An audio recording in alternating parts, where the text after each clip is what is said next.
ഞാനെങ്ങനെ എൻ്റെ phone addiction നിർത്തി. ഒരു റീലിൽ തൊട്ടാൽ പിന്നെ അതൊരു എൻഡ്ലെസ് സ്ക്രോളിംഗ് ആയിരിക്കും. അങ്ങനെ നിർത്താതെ വീഡിയോ കണ്ടുകൊണ്ടിരുന്നപ്പോഴാണ് ഒരു ഐഡിയ തന്നത്. കണ്ടുകൊണ്ടിരിക്കാതെ ചെയ്തു തുടങ്ങാം. ഫോൺ അഡിക്ഷൻ മാറ്റാൻ വേണ്ടി വർക്കൗട്ടിൽ കോൺസെൻട്രേറ്റ് ചെയ്യണം, ഹെൽത്തിൽ ഫസ്റ്റ് കോൺസെൻട്രേറ്റ് ചെയ്യണം. അങ്ങനെയാണ് കുറേ യൂട്യൂബ് വീഡിയോ ഒക്കെ നോക്കിയപ്പോൾ പറയണത്. എന്നാലും ശ്രമിച്ച് നോക്കാം. ഇവിടെ അടുത്തൊരു പള്ളിയുണ്ട്. ഈ പള്ളിയുടെ അടുത്തായിട്ടാണ് നടക്കാൻ പോകുന്നത്. റബ്ബറൈസ്ഡ് ടർഫൊക്കെയാണ്. ആൾക്കാർ കാണും മിക്കവാറും. പള്ളിയാണ് ശരി. ഇന്ത്യയിലെ സെക്കൻഡ് ലാർജസ്റ്റ് പള്ളി എന്ന് അറിയപ്പെടുന്നത്. അവിടെ എത്തിയിട്ട് പള്ളിയിൽ അവിടെ എത്തി. നടക്കുമ്പോൾ ഫോൺ എന്തായാലും എടുക്കാൻ പറ്റില്ല. ഈ ഇരുന്ന് ഫോണും കുത്തി ഫോണിൽ ഇരുന്ന് നോക്കി ഇരുന്ന് തടിയും കൂടി ഹെൽത്തും ഔട്ടായി. അപ്പം ഇത് ഒരു ചേഞ്ചായിട്ട് മാറണം. നോക്കാം. ഫസ്റ്റ് ടാസ്ക് കംപ്ലീറ്റ് ആയി. ഇനി അടുത്ത ടാസ്ക് വീട്ടിൽ പോകണം, ഫുഡ് ഉണ്ടാക്കും.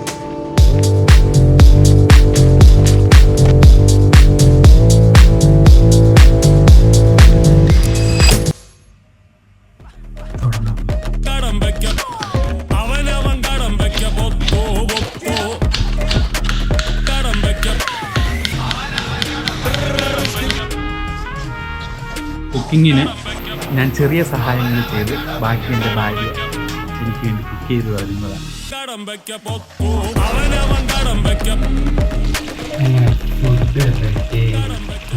റെഡി.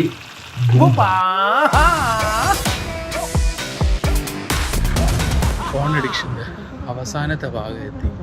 എനിക്ക് തോന്നിയ കാര്യമാണ്, നമ്മൾ ഓരോ വീഡിയോ കണ്ട് അത് ഇമിറ്റേറ്റ് ചെയ്യാൻ ശ്രമിക്കും. പക്ഷെ അത് ചില സമയത്ത് മുന്നോട്ട് കൊണ്ടുപോകാൻ പറ്റാത്ത രീതിയിലായി പോകും.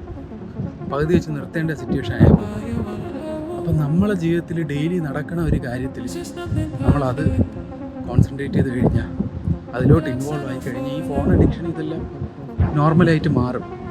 അപ്പം നമ്മൾ ഡെയിലി ചെയ്യണ കാര്യത്തിലോട്ട് നമ്മൾ ഇൻവോൾവ് ആയി കഴിയുന്ന സമയത്ത് നമുക്ക് മനസ്സിലാവും ഫോൺ അഡിക്ഷൻ ഉറപ്പായിട്ട് മാറ്റാൻ പറ്റും.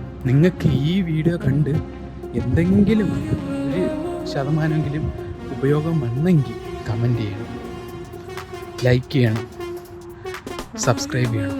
കാരണം അടുത്ത വീഡിയോയുടെ ഉള്ളൊരു ചെറിയൊരു പുഷായിട്ട് മോട്ടിവേഷനായിട്ട് കിട്ടുമെന്നൊരു ആശമുണ്ട്.